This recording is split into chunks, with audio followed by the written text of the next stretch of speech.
Good day and welcome. I'm Joey and this is Orange D20. Today we're going to be continuing our series on creating a West Marches game for your D&D group. So what we're going to be talking about today is a Session 0 game. This is a game when you get your players together and have them start creating their characters. Last time we looked at building a pitch document, basically what you want to give your players to decide if they actually want to join your game. The expectation at a session 0 is anybody who's showing up wants to make a character for this game. You're getting an idea of who will be playing and what they want to be playing. Part of the reason I recommend doing this and getting everyone together is they are going to bounce ideas off of each other and come up with better plans than they would have if they just made their characters on their own. So one of the things you'll have is you may have people who come in and want to make very similar characters. This isn't necessarily a bad thing. Maybe they are partners who have worked together for a long time. Maybe they are relatives, or one of them is the teacher of the other, but their skill level has become about equal. It can work. Although often what you will want to see in this situation is when they reach a certain level, it's often good if they take different subclasses, because now every class has kind of a difference that goes in different directions, whether that is the fighters having champions and battle masters, or the different schools of wizardry. Some of those make sense that you start out at the same place and go different places, such as thief and assassin being just different focuses.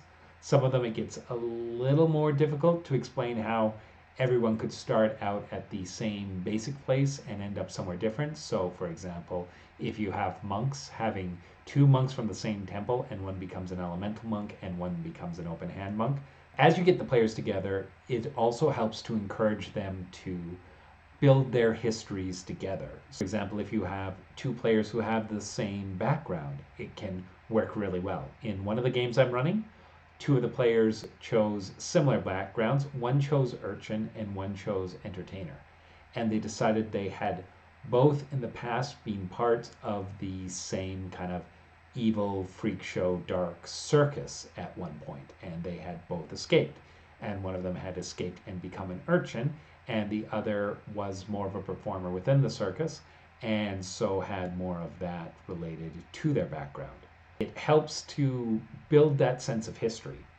It will change a lot from their original character concept to who those characters are late in the game, but this can give them good starting points, and you'll often find people really inspiring each other if they create their characters together. So for this game, I'd be asking everyone to start with a level 1 character and building them out from there. I am a huge fan of playing through the early levels, and because I kind of want this game to feel poorer and more desperate, that works a lot better with level 1, 2, and 3 characters than it works at level 10.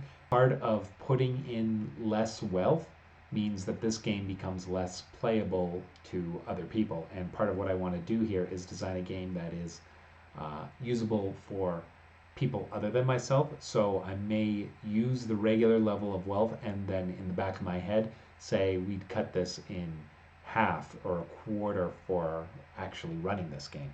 As you get all your players together, they start telling you their characters, who they want to be, what classes they want to be, start building their history. This is a great place to start filling in your own world. So when someone starts building their character, you can ask them things like, hey, where did your character learn to be their class? Who taught them how to be a bard? Or where did they become a paladin? Especially with paladins and clerics, they're going to be choosing a god right from the very start. I've done a little bit of work a couple times on Twitch with this, and as I was looking at the gods I want to use, I think that I am looking at mostly using the Greyhawk gods. So I built a Church of Pelor and a Monastery of Cord, and those would be my basic religion items. But for paladins, I love Bahamut as an order of paladins. I want the Silver Dragon, even though it's from a different set of pantheons.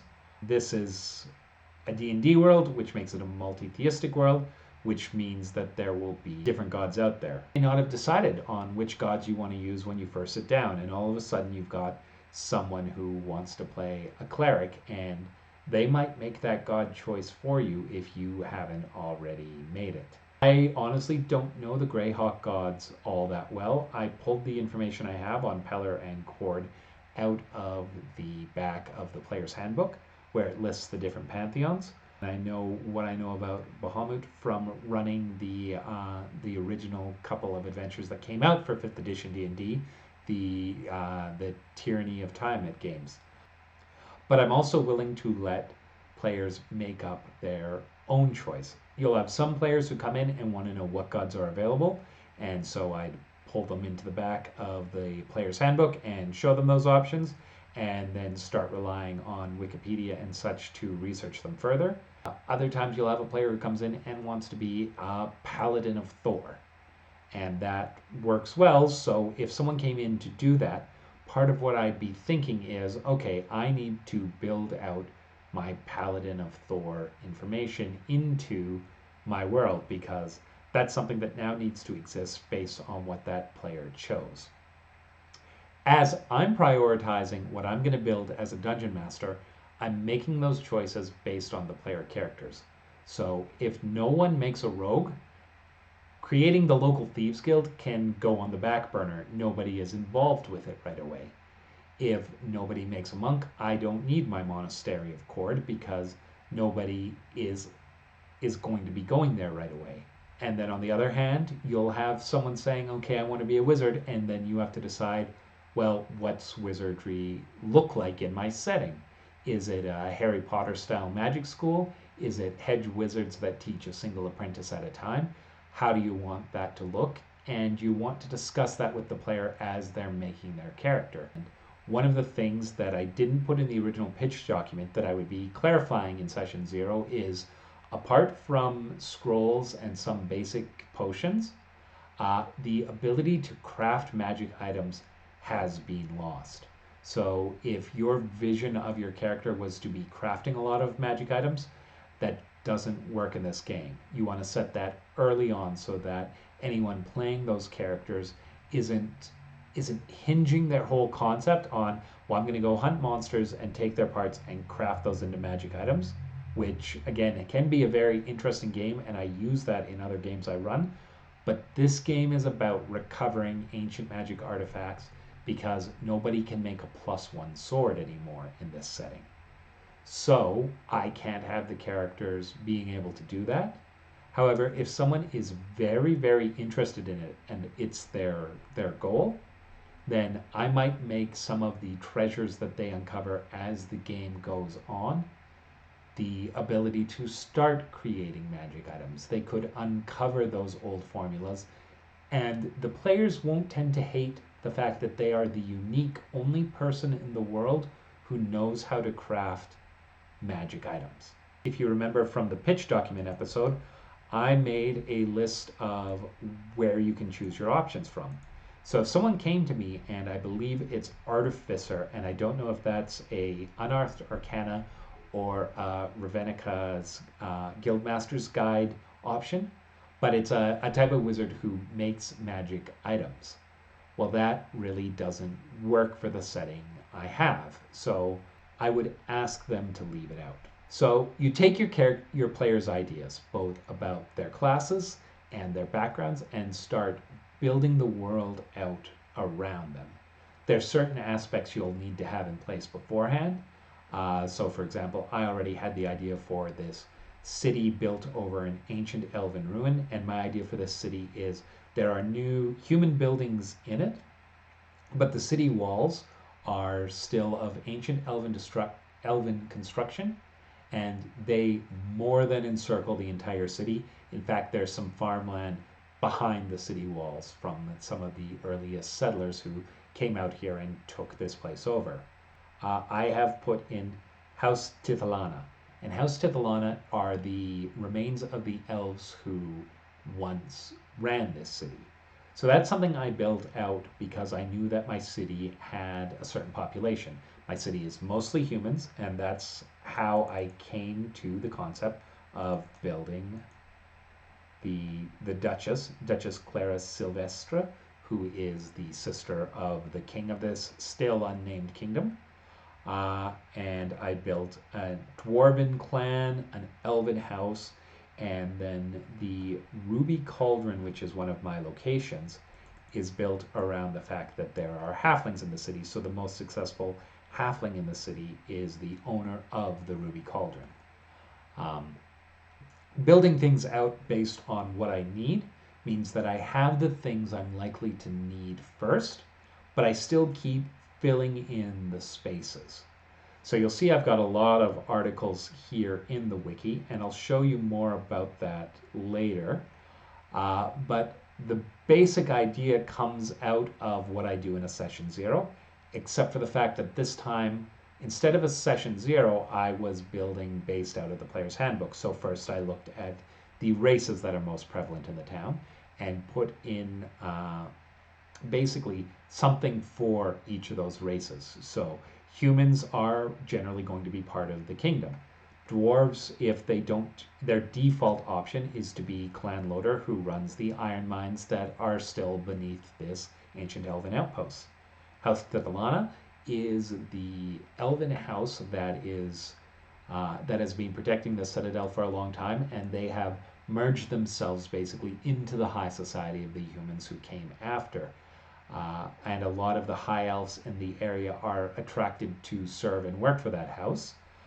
And part of my idea is you can have the mixed loyalties to the Royal Reclaimers Guild and still be a member of Clan Loader or of House Tithalana, especially if you were to take the guild member background to be a clan smith for Clan Loader, or the noble background to be a noble within House Tithalana. I started building out things for each class that are much more general. I built the local captain of the guard. I built the head of the local rangers. I built members of some of these different houses. I built the Voices of Betrayed, which is the local thieves guild. I started building, I built one church, basically the healing church, which is good for all adventurers, not just clerics. I built a monastery for the open hand. I built a temple for paladins, the standing stone for druids. I haven't built out every single option because it is a lot of work building on the what ifs. But when you actually have that session 0, if someone says, okay, I want to be a paladin and I'm going to be an Oath of the Ancients paladin, I don't have anything in here for Oath of the Ancients paladin. I might move them into the druids and the standing stones, but I'd ask them questions about, okay, how did you learn to be the Oath of the Ancients? How do you commune with the ancient powers that you're part of? I have not yet put in anything for any warlocks. So I would need to find out, okay, how did you make your pact? Are you part of a secret society or a cult? How do you communicate with your patron? What sort of devotions do you have? And start building items out from there. Using that session 0 to figure out what you need to build means that when you're ready for your first game, you have the things that will come up first. Our next episode we're going to do on building out the town, and I'm going to continue this exercise I've been doing on building out the town we have here.